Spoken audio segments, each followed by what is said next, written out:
Hi mga ka-bakers! Ngayon naman gagawa tayo ng choco muffin. Ang mga ingredients na kailangan natin ay melted butter 250 grams, evap milk 200 grams, sugar 300 grams, eggs 4 na piraso, all-purpose flour 400 grams, cocoa powder 50 grams, choco flavor 2 tablespoon, condensed milk 1 can, choco chip for top 100 grams, and yeast 2 tablespoons.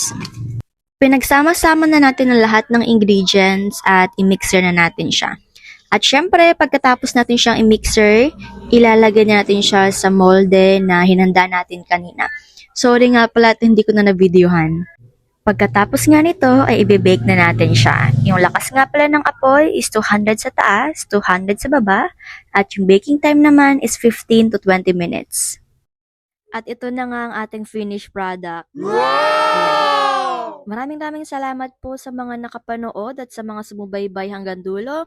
At gawin nyo rin po itong negosyo dahil sobrang patok din po nito. At yun lang po, maraming salamat. Hanggang sa muli mga ka-bakers. See you!